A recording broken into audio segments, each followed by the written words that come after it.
마태복음 6장 9절에서 13절까지입니다. 마태복음 6장 9절에서 13절까지입니다. 다 같이 읽어보겠습니다. 시작. 그러므로 너희는 이렇게 기도하라. 하늘에 계신 우리 아버지여, 이름이 거룩히 여김을 받으시오며 나라가 임하시오며 뜻이 하늘에서 이루어진 것 같이 땅에서도 이루어지이다. 오늘 우리에게 일용할 양식을 주시옵고 우리가 우리에게 죄 지은 자를 사하여 준 것 같이 우리 죄를 사하여 주시옵고 우리를 시험에 들게 하지 마시옵고 다만 악에서 구하시옵소서. 나라와 권세와 영광이 아버지께 영원히 있사옵나이다. 아멘. 우리 눈으로만 서로 인사하겠습니다. 안녕하세요. 안녕하세요. 서로 인사하겠습니다. 네, 감사합니다. 한 분 한 분을 주님의 이름으로 환영하고 또 축복합니다. 천국에서 오늘 이렇게 예배하는 우리의 모습이 해와 같이 빛날 줄로 믿습니다. 그리고 주님 앞에 섰을 때에 우리가 천국에 가서 참 잘했다 칭찬받는 상급과 또 면류관의 증거가 오늘 이 모습인 줄로 믿습니다. 자, 오늘은 주기도문 강의 네 번째 시간으로 나라가 임하시오며 세 번째 시간으로 되었는데 네 번째 시간으로 나라가 임하시오며 하나님의 나라라고 하는 주제로 말씀을 전하도록 하겠습니다. 지난주 예수님께서는 우리의 기도를 들어주시는 하늘 아버지께, 하늘에 계시지만 우리 아버지 되신 하나님께 첫 번째 드려야 될 기도 제목은 그 하나님의 이름이 거룩히 여김을 받으시기를 기도하라, 그렇게 말씀을 해주셨습니다. 사실 우리는 하나님의 이름을 거룩하게 할 자격도 없고 또 능력도 없는 것이 우리의 현실입니다. 왜냐하면 우리는 머리서부터 발끝까지 죄로 물들어 있는 죄인이기 때문에 그렇습니다. 그렇지만 하나님의 이름을 거룩하게 하신 예수님, 그 예수님의 이름을 힘입어서 예수님을 믿음으로 또 예수님 안에서 예수님을 통하여서 우리는 하나님의 이름을 거룩히 여김 받기를 원합니다 라고 기도할 수 있는 것이고 또 행할 수가 있는 것입니다. 그래서 교회 안에서는 하나님의 이름을 망령되이 부르지 말아야 합니다. 의미 없이 습관적으로 형식적으로 종교적으로 하나님의 이름을 망령되이 부르지 않는 것, 그것이 바로 하나님의 이름을 거룩히 여김을 받게 하는 것이고, 그 다음에 세상에서는 그리스도인다운 말로써 그리고 행동으로써 하나님의 이름이 거룩히 여김을 받을 수 있도록 해야 되겠죠. 우리의 말이 예수님의 말이 되어야 하고 우리의 행동이 예수님처럼 행해야 되고, 그럴 때에 바로 그런 우리의 말과 우리의 행실을 통해서 하나님의 이름은 거룩히 여김을 받게 되는 겁니다. 오늘 이어지는 예수님께서 가르쳐 주신 기도는 나라가 임하시기를, 나라가 임하시기를 기도하라 라고 말씀을 하셨습니다. 여기서 나라라고 하는 것은 세상의 나라가 아니라 하나님의 나라입니다. 하나님의 나라, 그 나라가 임하시기를 기도하라, 예수님께서 말씀을 하셨습니다. 보통 나라가 있으려면 세 가지가 필요합니다. 첫 번째로는 국민입니다. 나라를 이루는 국민이 필요하다. 두 번째로는 영토입니다. 그 국민이 살아야 되는 물리적인 영토가 필요한 겁니다. 그 다음에 세 번째로는 무엇이 필요하죠? 주권. 그 나라의 주인됨인 주권이 필요한 겁니다. 그래서 국민, 영토, 주권, 이것이 바로 나라를 이루는 중요한 세 가지의 요소인데, 이 세 가지 중에 가장 중요한 것이 하나 있다면 무엇일까요? 세 번째로 주권이겠죠. 우리나라 역사를 보면 일제강점기 때를 보시기 바랍니다. 그때는 나라가 없었던 시대라고 이야기합니다. 국민이 있었어요. 그리고 국민이 살 영토는 있었습니다. 그러나 무엇이 없었습니까? 주권이 없었죠. 그래서 일제 강점기 그 시대를 나라를 빼앗긴 시대, 나라가 없었던 시대. 그렇게 말을 하게 되는 겁니다. 하나님 나라도 마찬가지입니다. 나라라고 하는 개념으로 본다면 첫 번째 국민, 다시 말해 구원받은 하나님의 백성이 필요합니다. 두 번째로는 하나님의 나라에 영토가 있어야 됩니다. 근데 이 영토는 교회뿐만이 아니라 그 교회가 존재하는 온 세상이 하나님 나라의 영토라고 할 수가 있습니다. 그 다음에 마지막으로 주권입니다.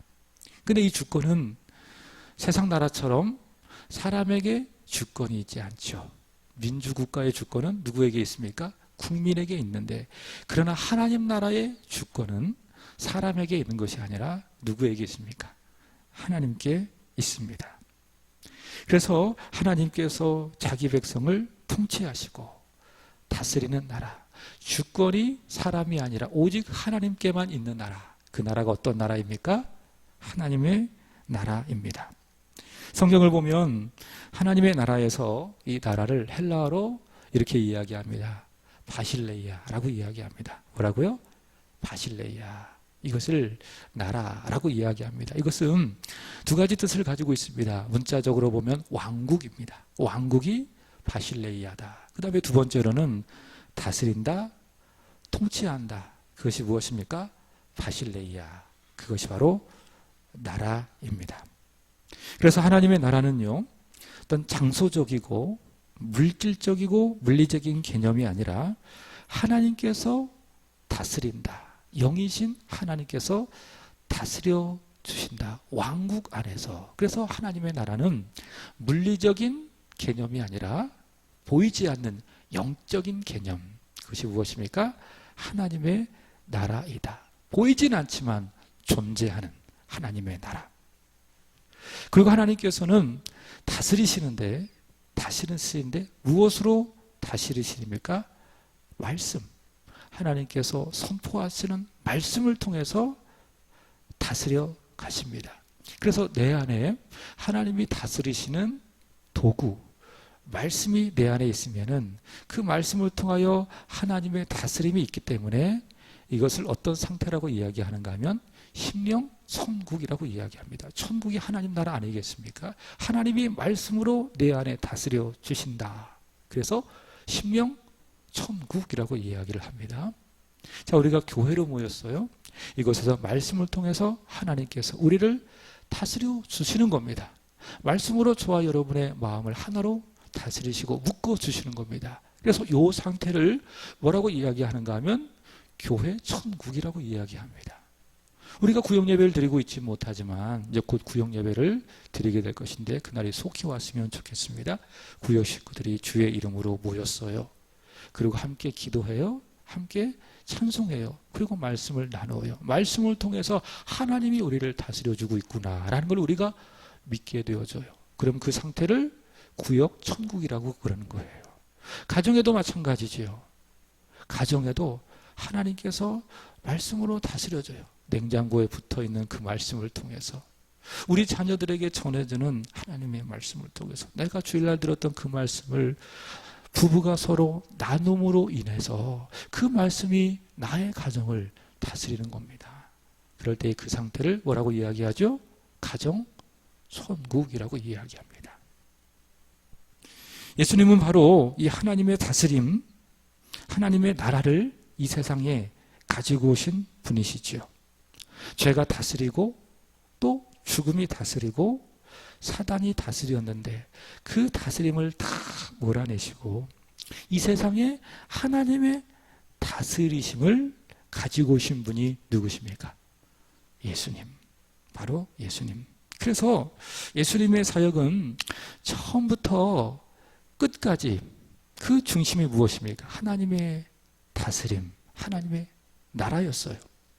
사복음서가 그것을 이야기하고 있고 그 사복음서를 통해서 정리된 예수님을 통해서 증거된 하나님의 나라를 사도들이 받았고 그래서 사도들이 복음을 전했던 그 내용도 무엇입니까? 하나님의 나라. 사도행전 28장 사도 바울이 로마에서 전했던 복음의 내용이 무엇입니까? 하나님의 나라. 예수님께서 사역을 하신 그 내용을 기록한 사복음서의 핵심적인 주제를 하나님의 나라, 그렇게 이야기할 수 있습니다. 마태복음은 그 대상이 있습니다. 그 대상은 1차 독자는 유태인입니다. 근데 이 유태인이라고 하는 사람들은 어떤 생각을 가지고 있는가 하면 하나님이라고 하는 말을 쓰는 것을 매우 조심합니다. 제가 지난주에 말씀을 드렸지 않겠습니까? 유대인들이 성경을 쭉 기록을 하다가 하나님이라고 하는 단어, 여호와라고 하는 단어가 나오면 어떻게 하죠? 잠시 멈추고 목욕을 하고 와서 그 글씨를 써가는 겁니다. 그만큼 하나님이라고 하는 이름을 존귀하게 여기는 겁니다. 또 어떤 분들은 쓰지 않고 점을 찍고 그 다음 내용으로 넘어가고, 그래서 유대인들은 하나님이라고 하는 말을 쓰는 것을 매우 조심합니다. 그래서 마태복음을 보면 하나님의 나라 그렇게 이야기하지 않냐고 하늘, 그러니까 하나님 대신 하늘이라고 하는 단어를 쓰는 거예요. 그래서 하늘나라, 바꿔 말하면 뭐죠? 천국. 그래서 마태복음에는 천국을 소개하고 있고요. 그 다음에 누가복음과 마가복음은 주로 그 대상이 이방인들이기 때문에 하나님의 나라라고 하는 말을 쓰고 있고요. 그 다음에 요한복음은 독특하죠. 하나님의 나라라고 하는 그 개념을 아주 독특한 개념으로 썼는데 그것이 무엇인가 하면 영생입니다. 영생. 영생이 하나님의 나라이고 영생을 얻은 사람이 어디 갑니까? 하나님 나라에 들어가게 된다. 이제 그것을 사복음서, 예수님께서 사역하신 사복음서, 마태복음부터 요한복음까지 말씀하고 있다. 어쨌든 중요한 것은 예수님의 모든 사역은 하나님 나라에 집중되어져 있다라고 하는 겁니다. 예수님께서는 하나님의 나라를 이 세상 가운데 가지고 오신 분이시죠. 마가복음 1장 15절 함께 읽어보겠습니다. 시작. 이르시되 때가 찼고 하나님의 나라가 가까이 왔으니 회개하고 복음을 믿으라 하시니라.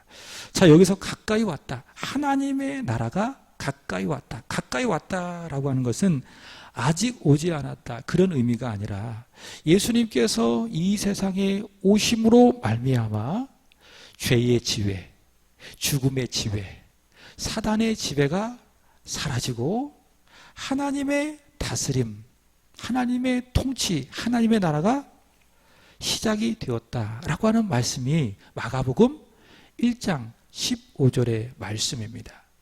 근데 이 말씀은요, 예수님께서 요한에게 세례를 받으시고 난 다음 40일 동안 마귀에게 시험을 받으시고 갈릴리에 오셔서 첫 사역을 하시며 선포하신 말씀입니다. 예수님의 행하시는 모든 사역은 곧 무엇이다? 하나님의 나라이다. 하나님께서 다스린다라고 하는 사실을 보여주는 것이다 라고 하는 것이 마가복음 1장 15절의 말씀입니다. 그래서 예수님께서 이후에 여러 가지 사역들을 하시죠. 대표적으로 말씀을 가르치시고 또 말씀을 선포하시고, 가르친다라고 하는 것은 푸신다는 거예요. 그러니까 구약의 말씀을 가지고 그 말씀이 하나님의 나라이고 그 하나님의 나라는 예수님을 통해서 완성됐습니다 라고 하는 사실을 차근차근 이해되도록 가르쳐 주시고, 또 어떤 때에는 선포하시는 거예요. 하나님 나라가 가까이 왔다. 회개하라. 복음을 믿으라. 선포하시고, 그래서 예수님께서 가르치시고 선포하신 모든 말씀은 하나님 나라가 왔다라고 하는 증거입니다. 그것과 함께 여러 가지 표적을 그리고 기사들을 행하시죠. 다 무엇입니까?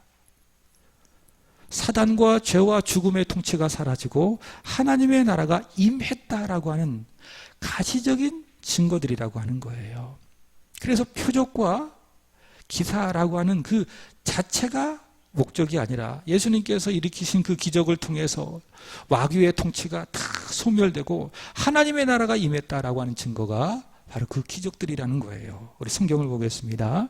마태복음 12장 28절입니다. 시작. 그러나 내가 하나님의 성령을 힘입어 귀신을 쫓아내는 것이면 하나님의 나라가 이미 너희에게 임하였느니라. 자, 예수님께서 이 세상에 계실 때에 많은 기적들을 행하셨죠. 죽은 사람을 살리기도 하고, 아픈 사람이 있다면 손을 만져서 고쳐주시기도 하고, 또 여기 나오고 있는 것처럼 귀신에 들린 사람이 있다면 말씀으로 쫓아내시기도 하고, 귀신을 쫓아내신 그 사건은 한 인격을 구원하신 그런 구원의 사건이지만은 하나님 나라의 관점으로 본다면 하나님의 나라가 이미 임했다라고 하는 그 증거가 뭐예요? 예수님께서 오셔서 말씀으로 귀신을 쫓아내신 사건이다라고 하는 것입니다. 자, 그런데 예수님께서 하나님의 나라를 가져오셨는데 하나님의 나라가 충만하게 임해서 죄와 그리고 죽음과 마귀의 통치가 완전히 괴멸되어지는 그 사건이 있습니다. 복음의 핵심입니다. 무엇입니까? 두 가지예요. 십자가와 부활이라는 거예요. 그러니까 십자가와 부활을 통해서 마귀의 통치가, 죄와 죽음의 통치가 완전히 사라졌다. 그리고 하나님의 다스림이 임했다라는 것을 분명하게 결정적으로 그리고 절정 있게 증거하신 사건이 무엇이냐? 바로 십자가와 부활의 사건이라는 겁니다. 어떤 분들은요, 이 십자가를 생각할 때에 십자가는 고통이잖아요. 그리고 고난이고 죽음이잖아요. 그래서 어떤 사람들은 십자가는, 예수님의 십자가는 마귀로부터 패한 것이다, 이렇게 생각을 하는데 절대로 그렇지 않습니다. 여러분, 부활뿐만이 아니라 십자가도 승리임을 믿습니다. 십자가도 승리예요.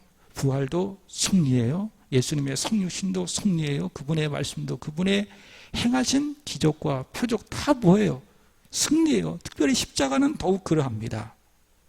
십자가는 죽음이지만 그러나 무엇이다? 죄와 죽음과 사단을 향한 승리의 선포, 그것이 바로 십자가이다라는 겁니다. 사도 바울이 골로새서 2장 15절에서 이렇게 이야기했습니다. 시작.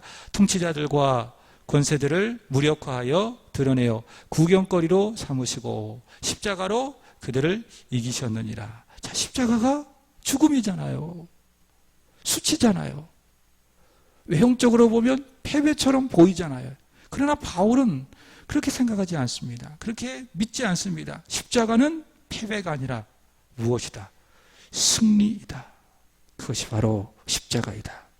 부활도 마찬가지입니다. 죄와 죽음의 다스림이 완전히 깨어진 사건, 그것이 바로 부활이다라는 겁니다. 자, 그리스도께서 죽은 자 가운데서 다시 살아나심으로 말미암아 죄와 죽음이 완전히 깨어진 것이지요. 그래서 고린도전서 15장 55절은 이렇게 이야기합니다. 사망아, 너의 승리가 어디 있느냐? 사망아, 내가 쏘는 것이 어디 있느냐? 고린도전서 15장은 주제가 뭐죠? 부활이에요. 그리스도의 부활, 또 믿는 자의 부활. 그것이 고린도전서 15장인데 그리스도의 부활은 어떤 사건이냐? 사망. 그 사망을 불러온 죄를 향한 승리, 그것이 바로 부활 사건이다라는 겁니다. 자, 이렇게 예수 그리스도의 십자가 사건 그리고 부활 사건으로 인해서 하나님의 나라가 완전히 이겼다, 승리했다라는 겁니다. 믿으십니까? 자, 그렇지만 과거에도 그렇고요, 요즘 이 세상을 보십시오. 여전히 죄의 통치가 있어요. 그리고 죽음의 그림자, 죽음의 통치도 있어요. 그리고 사단이 역사하고 있는 것을 봅니다. 예수님이 오심으로 또 십자가로 부활로 하나님의 나라가 임했음에도 불구하고 죄와 사단과 그리고 죽음의 통치가 있습니까? 없습니까? 있습니다. 어떻게 이해해야 될까요? 잘 정리를 하셔야 돼요. 임하셔서 죽고 괴멸되었음에도 불구하고 과거에도 그렇고 오늘 우리 현실을 보면 여전히 죄는 있더라, 죽음이 있더라, 사단의 역사가 있더라. 어떻게 이해를 해야 되느냐라는 겁니다. 이것을 잘 이야기해 주는 역사적인 사건이 하나 있습니다. 1939년 9월 1일에 시작되어서 1945년 9월 2일, 만 6년 만에 끝난 세계 역사 속에서 가장 많은 인명피해를 냈던 그 전쟁이 세계 제2차 대전이라고 하는 사건입니다. 많은 그 재산과 인명피해를 낸 파괴적인 전쟁이 2차 대전이죠. 근데 이 2차 대전이 마무리되어지는 그 과정 속에서 그 연합군에게 매우 뜻깊었던 두 날이 있습니다. 그러니까 연합군이 승리하게 했던 두 날이 있습니다. 자, 첫 번째 따라서 볼까요? D-Day. 자, D-Day입니다. D-Day가 뭐냐면 Decision Day입니다. Decision Day. 이것을 우리말로 말한다면 결정의 날입니다. 결정의 날. 그 다음에 다른 한 날은 뭐냐면 따라서 봅니다. V-Day. 자, V-Day는 뭔가 하면 빅토리 데이입니다. 빅토리 데이. 승리의 날이라는 겁니다. D-Day는 뭐냐면 1944년에 연합군이 2차 대전을 일으킨 독일군을 제압하기 위해서 노르망디에 상륙한 날입니다. 그날이 언제죠? 1944년 한날이겠죠. 그날을 D-Day라고 이야기합니다. 그래서 이미 전쟁이 시작이 된 거예요. 전쟁이 시작돼서 승리가 보장이 된 거예요. 그렇지만 아직 독일군이 괴멸이 되지 않는 겁니다. 그래서 그 이후로 1년 동안 연합군은 독일군과 치열하게 싸워서 1년 후에 완전히 독일군을 제압해버렸어요. 그날이 언제죠? V-Day, 빅토리 데이, 승리의 날이 되는 겁니다. 자, 이런 개념으로 D-Day, 그 다음에 V-Day, 이 개념으로 하나님의 나라를 이해하게 되는 겁니다. 자, 첫 번째, 예수님께서 이 세상에 처음 온 것을 초림이라고 이야기합니다. 이 초림이 무엇인가 하면 D-Day입니다. D-Day. 예수님께서 초림하신 날이 D-Day이다. 그래서 그의 말씀과 기적과 십자가와 부활로 죄와 사단과 죽음의 그 모든 다스림이 다 소멸된 거예요. 노르망디 상륙작전을 통해서 독일군의 사실 모든 활동이 이미 끝난 것처럼 예수님께서 처음 이 세상에 오심으로 말미암아 사단과 죽음과 죄의 모든 다스림이 다 끝났다라고 하는 겁니다. 자, 그렇지만 완전히 소멸된 게 아니에요. 이렇게 이야기하면 좀 될 것입니다. 예수님이 오심으로 말미암아 사단이 허리를 쭉 폈다가 그 전까지만 해도 예수님이 오심으로 말미암아 등이 훅 굽어진 거예요. 그죠? 근데 V-Day까지 최후 승리까지 사단이 아직 살아있는 겁니다. 그래서 끝까지 허리를 펴기 위해서 발악을 하게 되는 거예요. 발악을 하게 되는 거예요. 완전히 사단의 역사가, 죄의 역사가 소멸되지 않았습니다. 곧 사라질 것이지만 사라질 때까지 그들은 최후의 발악을 하고 있습니다. 누구를 향해서? 믿는 사람들을 향해서. 그리고 교회를 향하여서 최후의 발악을 하고 있기 때문에 과거에도 그렇고 오늘도 그렇고 믿는 사람들은, 그리고 교회는 많은 박해와 어려움을 당하게 되는 것이죠. 자, 그러나 예수님께서 하나님의 때에 카이로스라고 이야기하죠. 그때 예수님께서 재림하실 것입니다. 그날은 어떤 날입니까? D-Day입니까? V-Day입니까? V-Day. 승리의 날이 될 것입니다. 바로 그때에는 죄와 죽음과 사단의 통치가 완전히 소멸되고 하나님의 통치만 충만하게 임하는 하나님의 나라가 완성될 것입니다. 그러므로 오늘 우리는 예수님을 통해서, 예수님의 초림을 통해서 이미 임한 하나님의 나라를 살아가고 있어요. 그렇지만 아직 충만하지 않는 하나님의 나라를 살고 또 그 나라가 오기를 기대하며 긴장 속에서 살아가고 있습니다. 하나님의 나라가 이미 임했지만 아직 오지 않는 이 긴장 속에서 저와 여러분이 살아가고 있습니다. 그래서 아직 괴멸되지 않는, 소멸되지 않는 죄로부터, 죽음으로부터, 사단의 공격으로부터 우리는 많은 시험도 받고 또 어려움도 받고 또 고통도, 박해도 받게 되는 겁니다. 자, 예수님께서 그래서 이러한 관점에서 뭐라고 기도하라? 나라가 임하기를 기도하라. 그렇게 말씀하셨습니다. 이것은 두 가지를 위해서 기도하라라는 겁니다. 잘 기억하십시오. 첫 번째로는 나라가 임하시오며, 이 기도는 예수님의 초림으로 임한 하나님의 나라가 예수님께서 초림으로 하나님의 나라가 임했잖아요. 그 하나님의 나라가 이 세상에서 분명하게, 이 세상에서입니다. 분명하게, 그리고 충만하게 나타나기를 기도하라. 여러분, 교회 안에서는 하나님의 나라가 나타날 수밖에 없어요.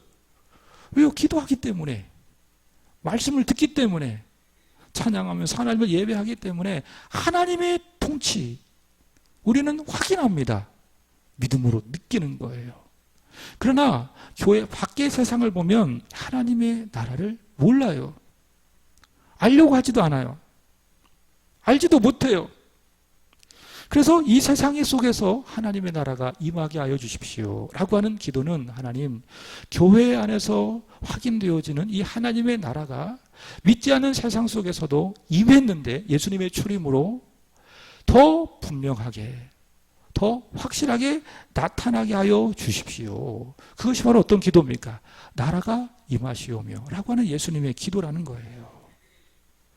그래서 예수님께서, 하나님께서 이 세상 속에서 하나님의 나라를 알려주고 또 선포하기 위해서 세워진 공동체가 있습니다. 세상 속에서. 세상이 알지 못하니까 하나님의 나라를.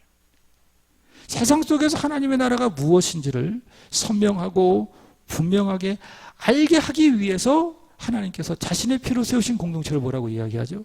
교회라고 이야기한 교회. 바꿔 이야기할까요? 교회가 아니면은 세상에 하나님의 나라를 알 수 있어요, 없어요? 없어요. 하나님의 나라를 교회가 아니고서는 볼 수도 없어요. 알 수도 없습니다. 그리고요, 교회가 교회다워져서 이 세상 속에서 하나님의 나라가 바로 이것이다라고 분명하게 선포하고 알릴 때에 세상은요, 망하다가도 살아나는 거예요. 그게 세상의 소망이에요. 교회 때문에. 그러나 교회가요, 교회답지 못하고 부패하고 타락할 때에 세상 속에서 어떻습니까? 교회다움을 나타낼 수가 없어요. 아니, 교회가 교회답지 못하는데 그 교회가 세상 속에서 교회다울 수 있겠습니까? 하나님의 나라의 일들을 전파하는 그 사명을 교회가 감당할 수 있겠습니까? 그럼 어떻게 되죠? 세상도 망할 수밖에 없어요. 그리고 교회도 망할 수밖에 없는 겁니다. 역사가 그것을 잘 말해주고 있습니다. 중세시대를 보세요. 천주교인들은 이 중세시대 교회가 그 교회의 번영의 시대, 교회의 부흥의 시대라고 이야기하는데, 우리 기독교의 관점에서 보면 중세시대는 암흑의 시대라고 이야기해요. 교회가 건물이 커지고 그 높이가 점점 올라갔지만, 삐쭉삐쭉 그 기둥이 올라갔지만, 중세시대 교회는 정말 교회답지 못했어요. 그 이유가 뭔지 아십니까? 교회의 주인이 예수님이 아닌 거예요. 그게 교회인데, 명목상으로는 예수님이 교회 주인이라고 이야기하지만 실제적으로는 교회 주인이 누구예요? 교황인 거예요. 여러분, 사람이 교회 주인이 되니까 그때부터 교회가 교회답지 않고 교회는 점점 썩는 거예요. 부패하는 거죠. 그리고 냄새가 나는 거죠. 교회가 교회답지 않으니까는 교회도 무너져가고, 그 다음에 그것과 함께 세상도 점점 소망을 잃어가게 되는 겁니다. 그러나 하나님께서 택하신 종들을 통해서 교회를 교회답게 만드시는 겁니다. 그가 누굽니까?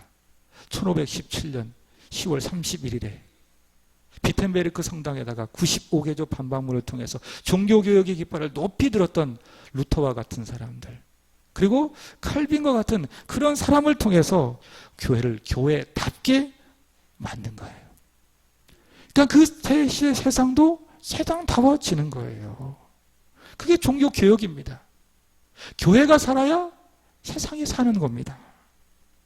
교회가 교회다워야 세상 속에서 하나님의 나라가 드러나게 되어지고, 그 하나님의 나라 때문에 세상은 소망이 있는 거예요. 그러나 교회가 교회답지 않을 때에 세상 속에서 교회는 하나님의 나라를 전파할 수 없는 것이고, 그러면 세상도 망하고 교회도 망할 수밖에 없습니다. 요즘 우리 현실을 보세요. 저는 이 스마트폰을 보고 이 컴퓨터를 보면서 기사를 거의 안 봐요. 너무 편파적이에요, 보도 자체가. 분명한 거는 어떻든지 간에 교회가 어려워졌다는 거예요. 교회가 어려워졌다. 욕을 한 바가지로 먹고 있어요. 한국 교회가. 수요일에 말씀드린 것처럼 정상이 뭡니까? 교회가 세상을 걱정해야 돼요. 그게 정상이에요. 근데 지금 비정상적이 됐죠? 세상이 교회를 걱정하고 있어요. 걱정을 뛰어넘어서 세상을 향하여 세상이 교회를 향하여 걱정을 뛰어넘어 막 욕하고 정죄하고 비판하고, 심지어 믿는 사람들조차도 목회자들을, 교회를 끊임없이 정죄하고 비판하고 있습니다. 그러니 교회가 교회다울 수 있겠습니까? 그럼 생각해 보세요. 이 세상이 어떻게 될까요? 교회가 세상으로부터 욕을 먹고 교회가 교회답지 못하면 둘 다 죽는 거예요. 교회도 죽고 그 다음에 세상도 죽을 수밖에 없습니다. 여러분, 교회를 통해서 이 땅에 임한 하나님의 나라가 드러나는 것이 예수님께서 우리에게 하라고 하는 기도의 제목이고, 또 그것이 성경을 통해서 우리에게 계시되어진 하나님의 말씀이라면, 이 말씀의 진리 안에서 우리는 수많은 세상의 기사 따위에 우리의 마음이, 우리의 생각이 지배돼서는 안 된다는 거예요. 언론에서 보도되어지고 있는 한 교회를 향한 수많은 욕설, 비판들, 목회자들을 향한 수많은 비난들, 그것을 우리가 들어가면서 우리도 똑같이 세상 사람들처럼 그렇게 교회들을 비판하고 목회자들을 비판한다면 어떻게 돼요? 다 같이 죽는 거예요. 제가 말씀을 드렸죠. 우리에게는 불평하고 원망할 자격이 없다요. 자격이 없어요. 우리에게는 탄식할 수는 있어도 불평하고 원망할 자격은 없는 거예요. 어떻게 해야 됩니까? 비난하고 정죄하고 판단할 것이 아니라 어떻게 해야 돼요? 하나님, 우리가 죄인입니다. 이런 모든 사태를 가져온 것은 한 개인이나 한 교회의 책임이 아니라 우리가 하나님 앞에 죄를 지어서 그렇습니다.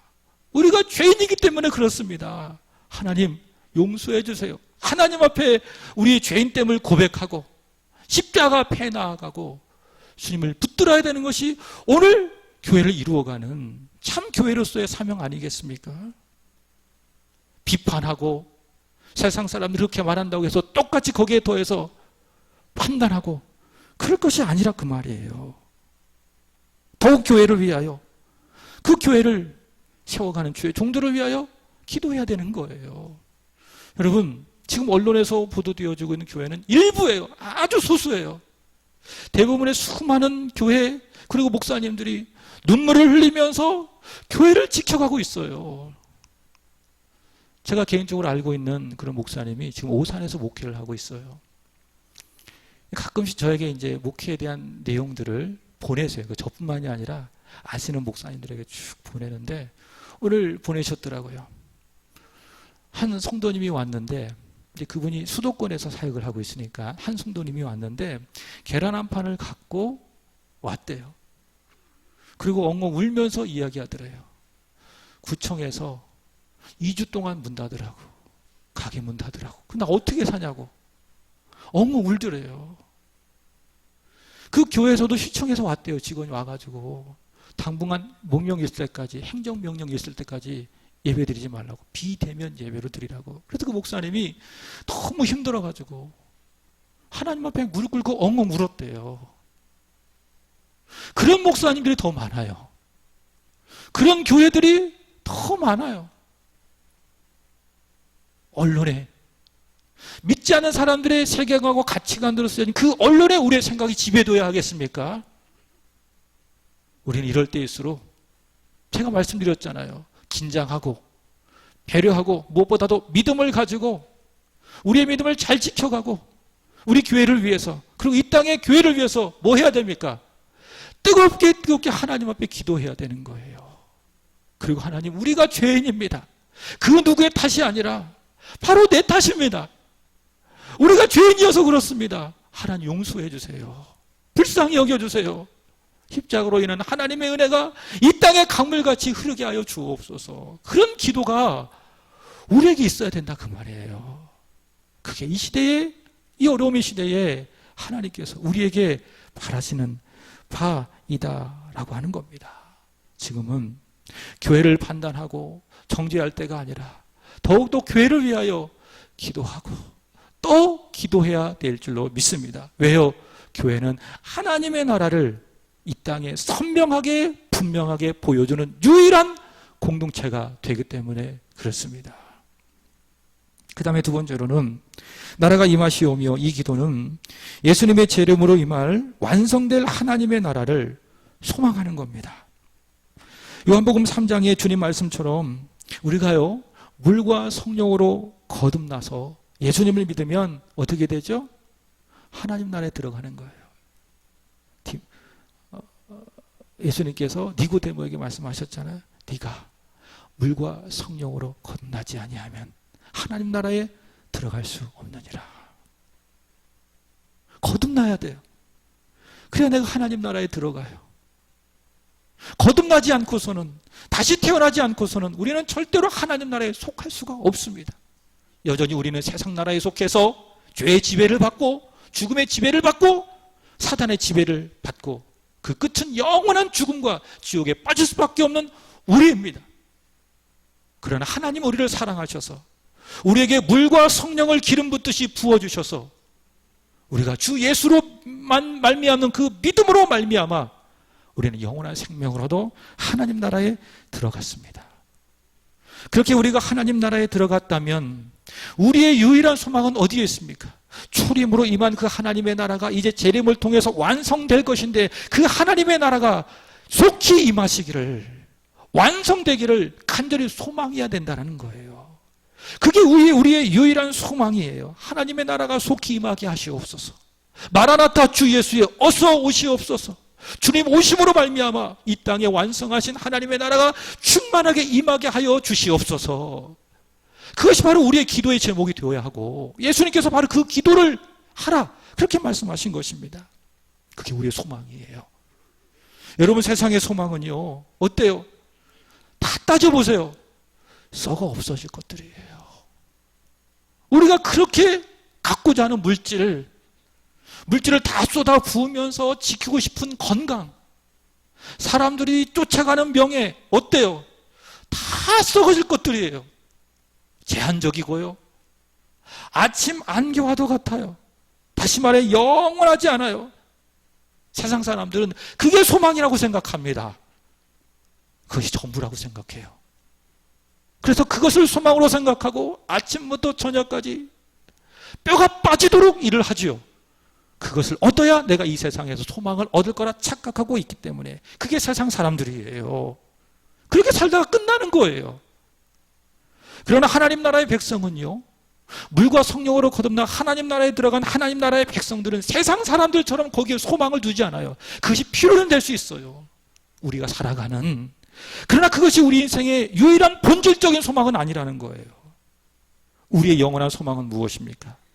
예수님께서 이 세상에 다시 오셔서 천사장의 나팔 소리와 구름을 타고 이 세상의 영광스러운 모습으로 다시 오셔서 완성하실 하나님의 나라, 죄를 완전히 몰아내시고 죽음을 깨뜨리시고 사단의 모든 권세를 타파하시며 더 이상 눈물도 없고 아픔도 없고 고통도 없고 슬픔도 없는 하나님의 나라를 소망하며 살아가는 사람, 그 하나님의 나라를 소망하면서 오늘 내가 고통당하고 눈물 흘리고 아프지만은 그 하나님 나라의 소망 때문에 기쁨으로 견디며 감사함으로 감격함으로 하루하루를 살아가는 사람이 누구예요? 그가 하나님 나라의 백성이에요. 여러분, 지금 전염병으로 인해서 많은 사람이 고통을 당하고 있어요. 정말 힘들어요. 처음 우리나라에 전염병이 확 퍼졌을 때 메르스나 그 전에 전염병처럼 한 두 달 정도 이렇게 지나면 넘어가겠지라고 생각했는데 안 그렇잖아요.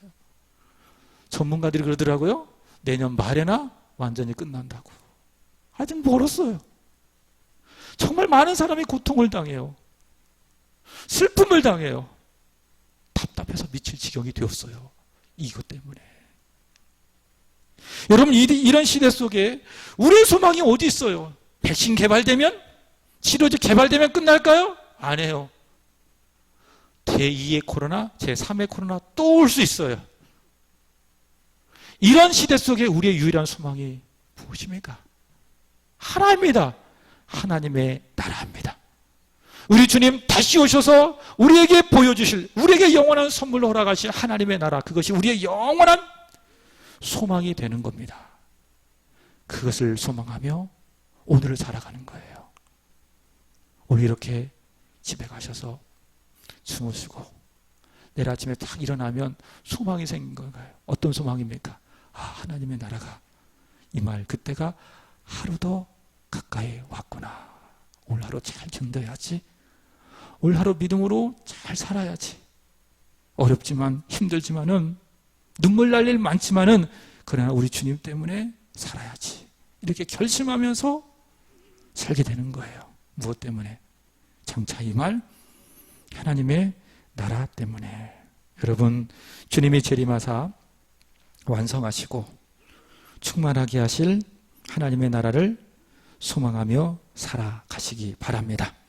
그것이 바로 우리 주님 가르쳐 주신 나라가 임하시오며 라고 하는